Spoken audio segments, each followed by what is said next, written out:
예전에 그 인도네시아로 아울리치를 떠났던 적이 있었습니다.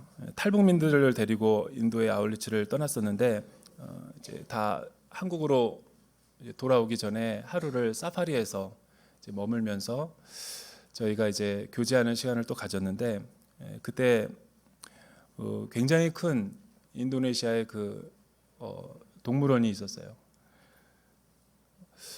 한국에서 보지 못했던 많은 이 동물들이 있었고 특별히 많은 외국인들이 전 세계에서 오기 때문에 굉장히 많이 신기한 것들을 많이 봤습니다. 근데 그때 인상적이었던 것은 원숭이가 우리나라에서 이렇게 흔히 볼 수 있는 원숭이가 아니라 이상한 소리도 많이 내고 굉장히 잘못 길들여졌는지 공격적이더라고 사납더라고요. 제가 보기에는 관광객들 때문에 그랬겠죠. 어린아이들이 자꾸만 팝콘을 줄까 말까 이렇게 장난치니까 원숭이가 많이 스트레스를 받았나 봐요. 그러더니 아예 그 아이의 멱살을 잡아버리더라고요. 놀래가지고 그 어머니가 그냥 외국인 어머니가 소리 지르고 그러는데 빨리 그 옆에 있던 조련사들이 와서 막 이렇게 응급 상황이 발생한 거여서 주머니에서 뭘 꺼내더라고요. 던지더라고요. 그걸 놓고 가버리는 거예요. 주머니에서 던진 게 뭐겠어요? 바나나더라고요. 바나나. 하도 비스켓을 줄까 말까 약 올리니까 화가 나가지고 멱살을 잡고 이제 분풀이를 하려고 그랬는데 바나나를 주니까 놓고 이렇게 가서 그걸 먹더라고요. 그걸 보면서 이제 밤에 나누는 시간이 있었는데 제가 그렇게 나눴어요. 우리의 신앙 모습을 보는 것 같다. 우리가 이 땅에서 살면서 눈에 보이는 것, 또 현실적이고 물질적이고 또 내가 세상에서 추구하는 모든 그 가치들을 보면 하나님이 우리에게 주시려는 그 은혜와 복음 또 말씀의 은혜에 비하면 사실은 아무것도 아니고 무가치한 것이죠. 그런 의미에서 우리의 신앙은 이 존재의 가치 혁명을 일으킬 필요가 있어요. 그러니까 수준 낮은 것이 아니라 더 높은 수준을 향해서 바라볼 필요가 있다는 거죠. 대부분 우리가 이 현실적인 문제를 집착하고 또 내가 이 사업이 내 인생을 구원해 줄 것 같고 또 우리 자녀의 지금 문제가 내 인생의 절대적인 것 같고 또 지금 내가 생각하고 기획하고 있는 것들이 다 잘 돼야 된다라고만 생각하지 그것이 정말로 하나님 보시기에 선하시고 기쁘시고 또 하나님의 마음에 합한 생각인지는 물어보지 않고 우리가 신앙생활할 때가 참 많아요. 우리가 지금 계속해서 시리즈로 구약의 인물들의 기도를 살펴보고 있는데 우리는 하나님 앞에서 신앙생활의 연륜이 오래됐다 하더라도 내가 목사라 할지라도 이 잘못된 패턴을 가지고 기도할 때가 참 많다라는 것을 저 자신을 포함해서 보게 됩니다. 구해야 되지 말아야 될 것을 하나님 앞에 계속해서 강청하면서 기도드릴 때가 있는가 하면 하나님이 나에게 뭔가를 계속 들려주시는 메시지와 사인과 그 사건을 통해서 나에게 계시하는 바가 있는데 그것은 내가 도무지 들으려고 하지 않는 내 마음에 닫혀져 있는 영혼이 고장난 그런 때가 많이 있다라는 거예요. 기도는 무조건 하나님 앞에 달라고 때를 쓰는 것이 아니죠. 경우에 따라서 하나님이 우리가 보기에 상식적으로 그것만 주면 내 삶이 해결될 것 같은데 하나님이 주지 않을 때가 있어요. 오히려 내가 구하는 것과 정반대되는 쪽으로 나를 몰아가실 때가 있어요. 그리고 우리는 하나님 앞에 상처받았다고 그래요. 서점에 가서 하나님 당신께 실망했습니다. 이런 책 사다가 밑줄 긋고 묵상하고 생명의 삶은 묵상 안 하고 내가 어디서부터 하나님에게 상처받았는지 이런 것들을 계속 반복해서 하고 있는 거죠. 신앙의 진보가 없는 거예요. 저는 오늘 말씀을 통해서 다윗에 나타난 기도의 특징이 무엇인가 같이 한번 살펴보기를 원합니다. 사무엘하 7장은 나단이 하나님으로부터 받은 그 하나님의 음성을 듣고 가감없이 다윗에게 찾아가서 풀어주면서 설명해주고 있는 장면으로 18절이 시작이 되고 있는 것이죠. 이전 장에서 보면 다윗은 하나님 앞에 지나고 보니까 너무 많은 축복을 받은 거예요. 그래서 나라도 부강해지고 영토도 넓어지고 또 내가 권력도 갖게 됐고 내가 부족한 것이 없는데 이젠 좀 내가 하나님을 위해서 뭔가를 해드려야 되겠다. 백향목 나무를 다 가져다가 최고의 것들을 가지고 하나님 앞에 멋진 성전을 좀 지어드렸으면 좋겠다. 왜냐하면 하나님의 성막은 광야 시대 때부터 너무나 초라했던 거예요. 그래서 하나님은 다윗의 그 기도를 듣고 나단이 하나님께 아뢰었더니 오히려 나단은 하나님으로부터 책망을 받게 되죠. 내가 언제 사람의 손으로 지은 장막에 거하려고 너희에게 부탁한 적이 있느냐. 나는 다윗을 향해서 또 다른 계획과 비전을 가지고 있다. 그 마음을 전해라 라고 해서 나단이 다윗을 만나게 되는 거죠. 오늘 다윗은 자신의 생각이 아니라 하나님의 뜻에 맞는 기도의 내용과 흐름과 구성을 가지고 하나님 앞에 기도하는 장면이 나옵니다. 저는 이 말씀을 묵상하다가 마치 예수님의 주기도문과 같은 그 참 내면의 세계가 잘 정리된 하나님의 마음에 합한 기도를 듣게 되는 것을 제가 그런 느낌을 뉘앙스를 받았어요. 기도하는 사람은 어떤 자세와 태도를 가져야 되는가? 18절 우리 한번 같이 읽어볼까요? 18절에 있는 말씀 시작. 그러자 다윗이 성막으로 들어가 여호와 앞에 서서 기도했습니다. 주 여호와여, 제가 누구이며 제 집안이 무엇이기에 저를 이 자리까지 오르게 하셨습니까? 기도란 뭔가? 기도는 하나님의 은혜를 아는 데서부터 시작한다라는 거예요. 우리 한번 따라서 해볼까요? 기도는 하나님의 은혜를 아는 데서 시작한다.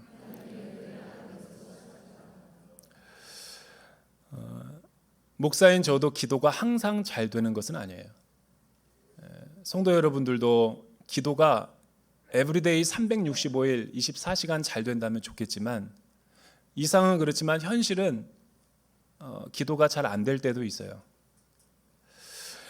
그래서 저의 내면의 세계를 살펴보면 제 영성생활 가운데 언제 가장 기도가 잘 안 될까라고 묵상을 해보면 내가 너무나 많은 생각을 하고 있어요. 생각이 복잡해. 인간적인 생각과 계산과 또 하나님보다 앞설 때도 많고 또 그 많은 생각을 하다 보면 욕심이 되고 그게 집착이 되고 탐욕으로 이어지더라고요. 그러면서 내 안에 깊은 그 심연 깊은 곳으로 또 들어가면 내 자아가 원망과 불평으로 가득 차 있고 껍데기를 다 내 영혼을 벗어보면 감사가 없어요. 감사가. 그리고 하나님이 나에게 베풀어 주신 그 은혜와 사랑보다는 감사보다는 없고 남과 비교해서 열등한 것들 이런 것들 다 끄집어내 가지고 하나님에 대한 또 쓴뿌리와 원망으로 나아가게 되는 거죠. 이런 상태가 되면 기도는 잘 안 돼요. 몸은 와 있지만 기도가 잘 안 돼요. 그리고 내 생각과 내 기도 제목으로 가득 차 있으면 하나님의 뜻이 보일 수가 없어요.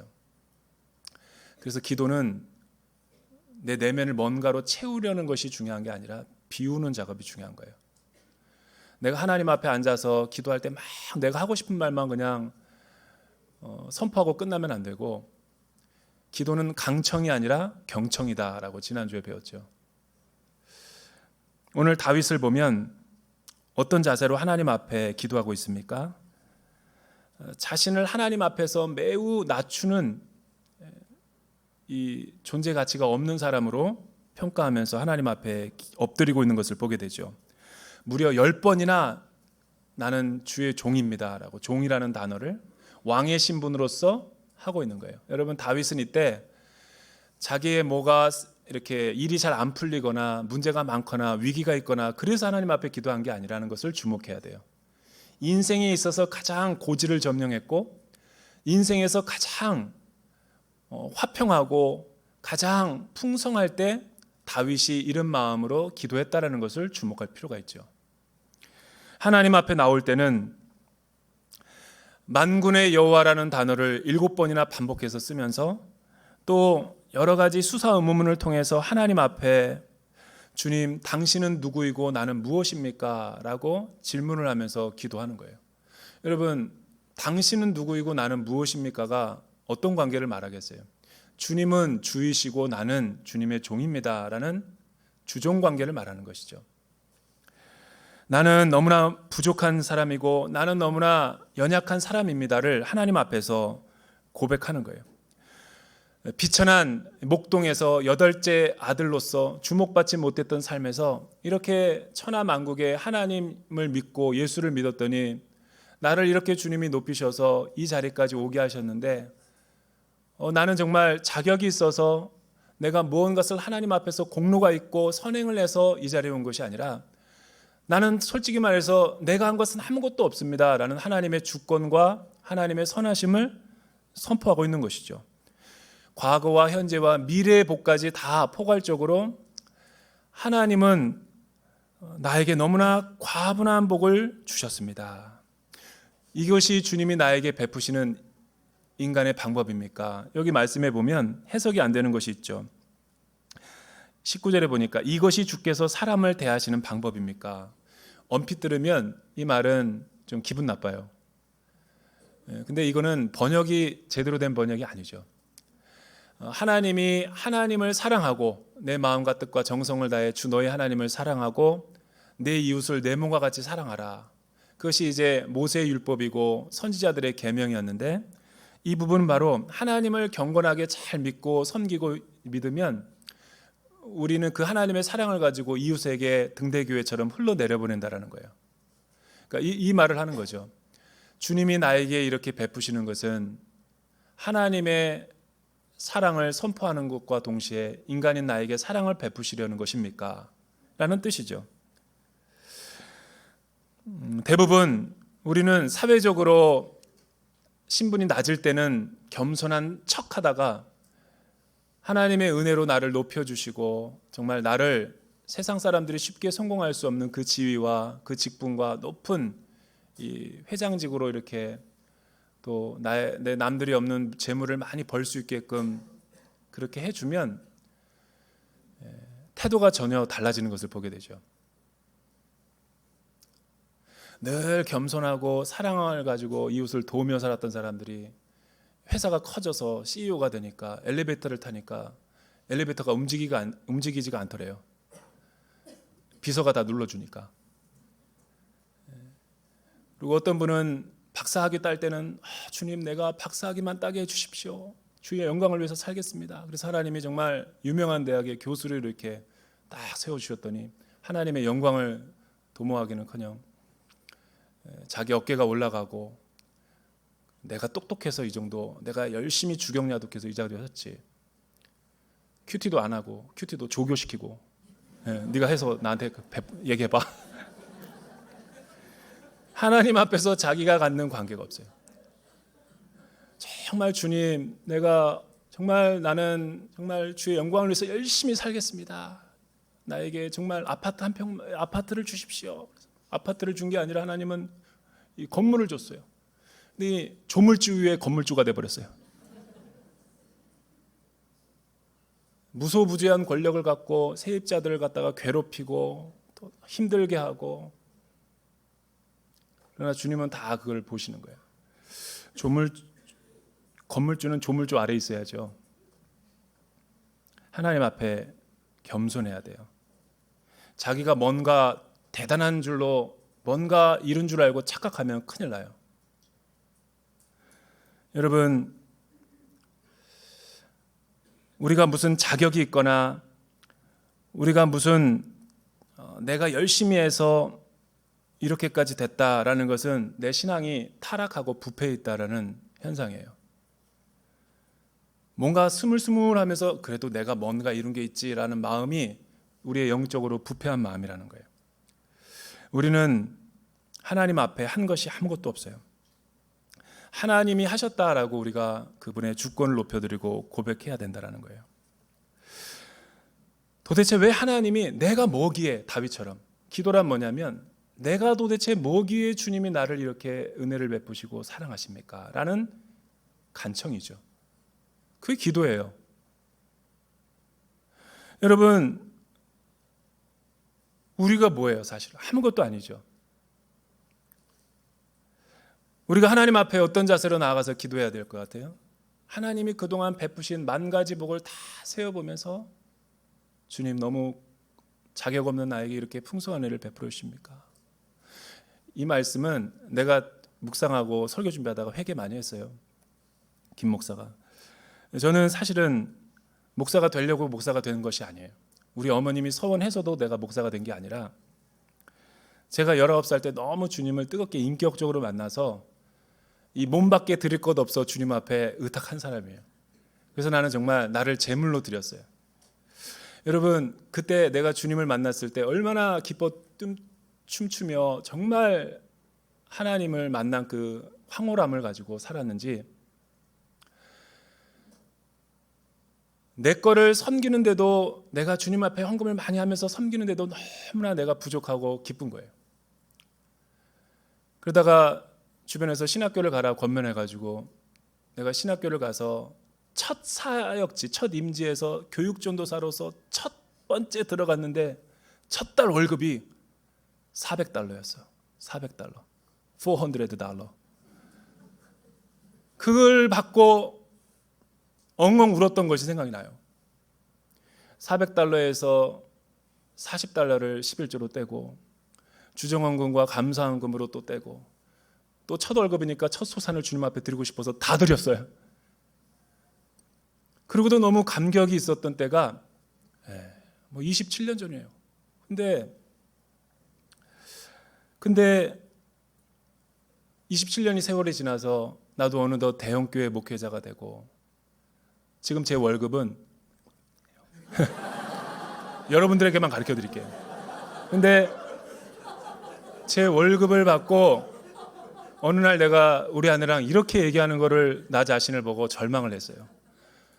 야, 왜 이렇게 세금을 많이 떼냐. 이 정부는 해도 너무한다. 사실은 하나님 앞에 다 드리고 몸까지 드리고 모든 것을 드렸는데도 불구하고 굉장히 나는 나 같은 사람이 뭔데 온누리교회에서 이렇게 정말 격을 높여주고 이렇게 많은 사례를 주는 것도 감사해서 감사해야 되는데 내 입에서 나오는 말이 왜 이렇게 세금을 많이 떼냐. 내가 그만큼 하나님 앞에서 멀어져 있는 거죠. 두 번째, 기도는 뭔가? 23절 우리 같이 한번 읽어볼까요? 23절 시작. 주의 백성 이스라엘과 같은 민족이 어디 있습니까? 하나님께서 직접 가셔서 이스라엘을 구원해 주의 백성으로 삼으시고 주의 이름을 드러내셨습니다. 이집트와 여러 민족과 그 신들에게서 구해주신 주의 백성들 앞에서 주의 땅을 위해 크고 놀라운 일들을 하셨으니 이런 민족이 이 세상에 어디 또 있겠습니까? 기도는 나를 낮추고 하나님을 높이는 과정이다. 두 번째, 우리 따라서 해볼까요? 기도는 나를 낮추고 하나님을 높이는 것이다. 들판에서도 아무것도 아니고 다 인정과 주목과 관심은 아버지로부터 7제까지 다 받고 자기는 아무것도 아니고 허드렛 일만 그냥 하는 거였어요. 그런데 자기가 뭔데 주님이 나를 이렇게 왕이 되게 하시고 또 나단 선지자를 통해서 내가 구하지도 않았는데 우리의 가문과 우리의 왕족 가운데 이민족 가운데 일어날 일들을 하나님이 왕이 돼서 친히 말씀해 주시고 계시하여 주니까 다윗은 너무나 하나님 앞에 감사한 거예요. 여러분, 다윗이 어떻게 하나님 앞에 감사하고 기도하고 있습니까? 이스라엘 가운데 과거에 보니까 지나온 모든 삶이 이해가 되는 거예요. 은혜를 받으면 내 과거가 해석이 되는 거예요. 여러분, 사람들이 왜 방황하는 줄 아세요? 은혜를 받지 못하면 내 과거가, 내 삶이 해석이 안 되는 거예요. 그래서 고통스러운 거예요. 근데 주님이 나에게 찾아오셔서 나와 관계성을 맺어주시고 풍성한 은혜를 나에게 베풀어 주시면 왜 주님이 참 좋으냐면 내가 과거에 이해가 안 됐던 모든 사건과 일들이, 고통들이, 아픔들이 풀어지는 거예요. 그걸 섭리라고 그러고 그걸 하나님의 선하심이라고 그러고 그것을 우리는 신학적인 용어로 하나님의 위대한 구원이라고 하는 것이죠. 여러분, 우리가 하나님 모를 때 죄만 짓고 영원히 죽을 수밖에 없던 우리 인생들을 예수 그리스도의 보혈과 십자가로 구속하고 속량해 주시고 하나님의 나라의 백성이 되게 하셨어요. 이 구원의 사건만도 우리는 되게 감사한데 하나님 안에서 믿음 안에 살아가면서 순례길을 걸어가며 얼마나 많은 일들이 일어나요.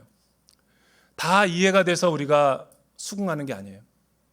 때로는 답답할 때도 있고 앞이 보이지 않을 때도 있어요. 애굽과 여러 나라의 신들을 무찔러 주시고, 또 이스라엘이 고난당할 때 하나님이 건져주시고, 또 먹을 것과 입을 것이 없었을 때 만나와 메추라기와 발이 부르트지 않도록 하나님이 선하신 길로 인도해 주시고, 어떤 문제가 위기 때도 하나님이 하나님의 힘과 능력으로 우리를 건져주시고, 그러니까 하나님이 내 과거에 행하신 일들을 돌이켜보면 주가 하지 않은 일이 하나도 없다라는 것을 보게 되는 거예요. 사람은 자기 힘으로 할 수 없을 때, 절망할 때는 하나님을 의지하다가도 또 회복되면 자신의 공로를 내세울 때가 많아요. 다윗은 자신이 하나님이 부르신 그 부르심의 목적과 뜻을 정확하게 이해하고 하나님 앞에 기도하고 있다는 거, 되게 중요한 거죠. 세계 여러 나라 민족 가운데 실제로 이 강원도보다도 작은 이스라엘, 참 이 신비한 나라예요. 강원도보다도 작은 이 이스라엘 나라가 온 세계 역사를 움직인다는 것 자체가 세계 노벨상과 또 재계와 경제와 또 모든 중요한 요직에서 이 세상의 모든 것들을 경영하고 있는 걸 보면 신비롭죠. 대한민국은 5천만밖에 안 되는 정말 너무나 이 아무것도 없었던 가난하고 최빈국이었고, 가나보다도 $60보다도 GDP가 못했던 나라가 이 나라 민족이었어요. 위정자들을 잘못 만나가지고 또 그냥 학정과 폭정에 시달린 그 민중들이 너무나 소망이 없는, 나라를 빼앗겼을 때도 절망적이었고 뭐 하나 가진 게 없었어요. 그래서 선교사님들이 우리나라 130년에 왔을 때 아무 소망이 없었던 나라래요.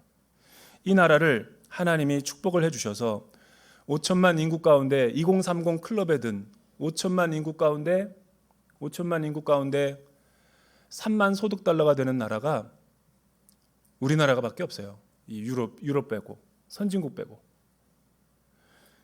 230여 개 국가에서 여러분 성적표가 11위는 not bad, 나쁘지 않아요. 굉장한 거죠. 그러니까 제가 한국 사람으로서 놀라는 게 몇 가지가 있는데, 전 세계에서 중국 사람과 일본 사람을 무시하는 나라는 우리나라밖에 없어요. 또 하나 놀라는 거는 전 세계 사람들은 한국을 너무나 기적이라고 그러고 충격을 받고 놀라는데 우리나라 국민들은 놀라질 않아요. 그걸 보고 내가 놀라는 거예요. 전 세계가 하노이에서 북한과 미국이 회담하는 것을 결련되는 것까지도 이 라이브로 방송하면서 전 세계 이목이 집중시키는 이 조그만 나라는 도대체 주님, 당신은 누구이고 나는 무엇입니까? 라고 질문하게 만드는 거죠. 왜 하나님은 이렇게 하실까? 기도하는 사람 알아요. 야, 우리나라가 뭔데 피겨스케이팅과 펜싱과 테니스와 축구와 야구와 전 세계를 이렇게 떠들썩하게 만드나? 그거는 하나님이 제사장 국가를 삼기 위해서 통일 대한민국을 이루기 위한 하나의 연단 과정이죠. 하나님 예수 잘 믿게 해서 거룩한 나라가 되게 해서 이 나라를 쓰시려고 하는데 우리가 그 품격을 못 따라가는 거예요. 가난은 이겼지만 풍요는 이기지 못했다고 계속 우리는 인본주의적으로 하나님 마음을 아프게 해드리면서 세상적으로 나가는 거죠. 한국의 데스티니를 모르는 거예요. 하나님의 부르심을 모르는 거죠. 그러니까 나의 부르심과 목적을 모르면 사람은 교회 안에 다니더라도 방황하는 거예요. 그래서 한경직 목사님이 목사님들 많이 모아놓고 항상 남한산성에 가서 우리에게 목사님 말씀해 주십시오. 인자한 모습으로 그렇게 대답했다 그러잖아요. 목사님들 예수 잘 믿으십시오. 누가 찾아오더라도 선교사님 예수 잘 믿어야 됩니다. 누가 찾아오더라도 지금보다 좀 더 못 갖고 지금보다 좀 더 겸손하고 지금보다 좀 더 가난하게 예수를 잘 믿으십시오. 근데 우리는 너무나 많어. 그러니까 하나님이 우리에게 많은 것을 메시지를 주는 거죠. 왜 대전 온누리교회를 이 땅 가운데 세웠는가? 왜 2,000여 명이나 되는 많은 적지 않은 인원과 엘리트들과 또 많은 재정과 또 많은 역사들을 하나님은 왜 우리 가운데 베푸시는가? 세 번째, 기도는 나의 뜻을 하나님의 뜻에 맞춰가는 과정이 기도지요. 우리 29절 같이 한번 읽어볼까요? 29절 시작. 주의 종의 집에 기꺼이 복을 주셔서 그것이 주 앞에서 영원히 지속되게 하소서. 주 여호와여, 주께서 말씀하셨으니 주의 종의 집이 주께서 내리시는 복으로 영원히 복을 받게 해 주십시오. 우리 따라서 합시다. 기도는 나의 뜻을 하나님의 뜻에 맞춰가는 과정이다.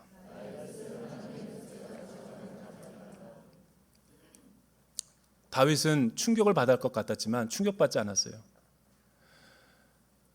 내가 구한 것과 정반대의 결과를 나단이 가져오자 충격을 받기는커녕 기쁘게 하나님을 하나님으로 인정하고 그의 선하심과 또 위대하심을 찬양하기 시작했던 거죠. 왜냐하면 다윗은 하나님의 사람이었기 때문에, 기도의 사람이었기 때문에 하나님의 성품을 알았어요. 하나님이 나를 속이시는 분이 아니다. 하나님은 나를 골탕 먹이시는 분이 아니고 하나님은 나를 잘못 인도하는 분이 아니다. 내 뜻과 하나님의 뜻이 다르다면 하나님의 뜻이 맞다라는 결단과 순종이 있었던 거죠. 우리는 기도할 때 이렇게 기도하고 있는가? 기도라는 문은, 우리는 기도하다가 응답이 안 되면, 내 기도가 연락이 안 되면 굉장히 힘들어해요. 저에게 상담을 요청할 정도로 힘들어해요.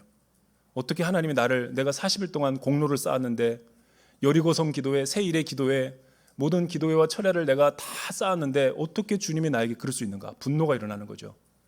그거는 기도가 아니라, 신앙이 아니라 샤머니즘이고 주술적이고 기복적인 신앙이죠. 신에게 내가 원하는 것으로 하나님, 신을 달래면서 이렇게 조종하면서 막 요구하는 거가 샤머니즘이죠. 우리 하나님은 그런 하나님이 아니에요. 여러분, 기도라는 문은, 기도하면서 절대로 여러분들이 실망해서 안 되는 까닭은, 기도라는 문은, 기도라는 응답은 A에서부터 Z까지 있어요. A라는 문이 닫히더라도 걱정하지 마세요. 계속 기도하면 B라는 문이 열려요. B라는 문이 닫히더라도 실망하지 마세요. C라는 문이 있고 다양한 문이 있어요. 여러분, 하나님의 선택지는 무궁무진해요. 근데 왜 그렇게 많은 길을 열어놓으시는가? 그거는 하나님은 여러분들이 결혼하고 나서 행복해지길 원해요. 여러분들이 원하는 배우자를 선택하려기보다, 또 하나님은 여러분의 비즈니스가 진짜 복을 받기를 원하는 거예요. 나쁜 사업의 파트너를 만나서 사기당해서 속일까 봐 하나님은 여러분들을 안 되게 하실 때가 있는 거죠.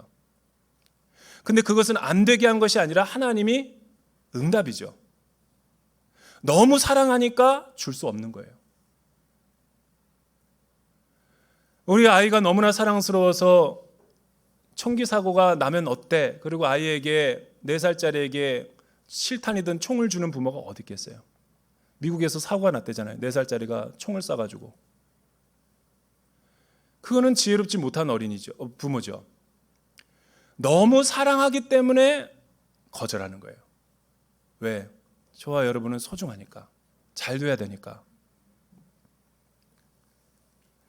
이럴 땐 아멘 한번 해도 되는데 아멘이 안 나와요. 대전 온누리교회가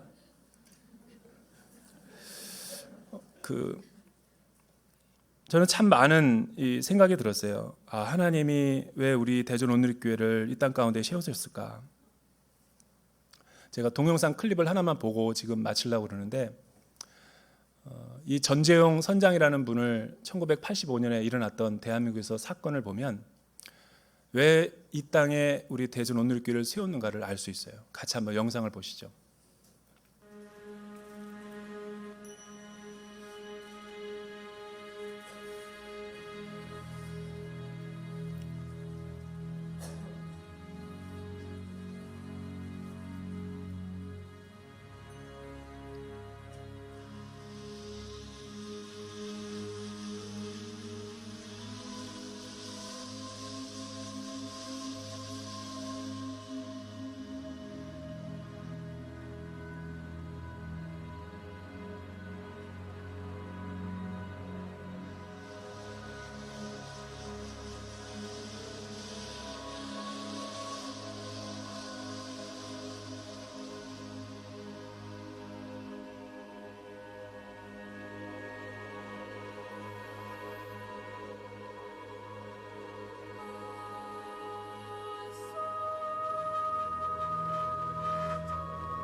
2004년 드디어 두 사람의 만남이 이루어졌다.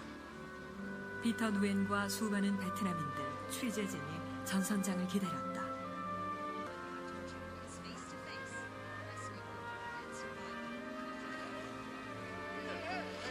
한눈에 전선장을 알아보고 뛰어나가는 피터 누엔. 19년 만에 이루어진 극적인 만남이었다.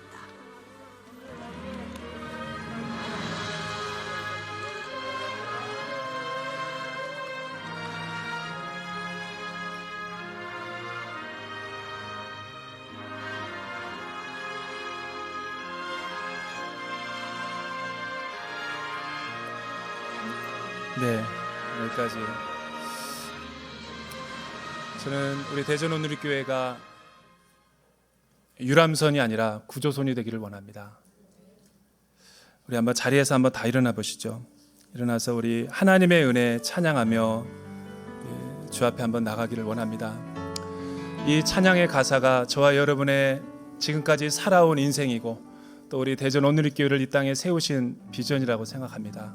우리 가슴에 안고 같이 찬양하며 나가도록 하겠습니다. 나를 지으시니가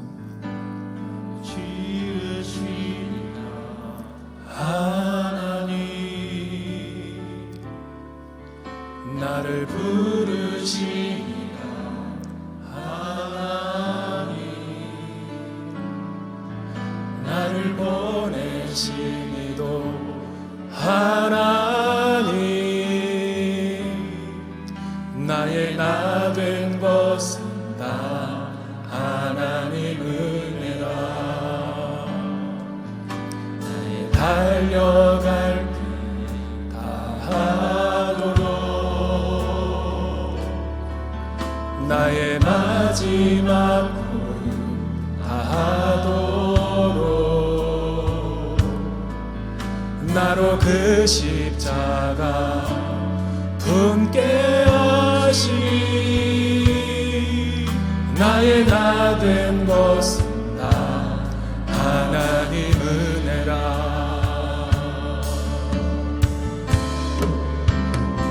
나 양없는 은혜,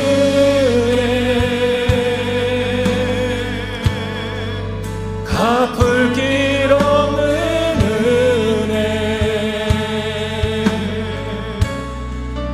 내 삶을 애워싸는 하나님의 은혜.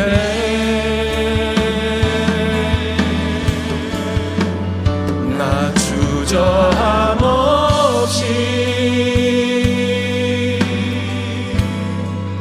그 땅을 밟은 곳, 나를 붙드시는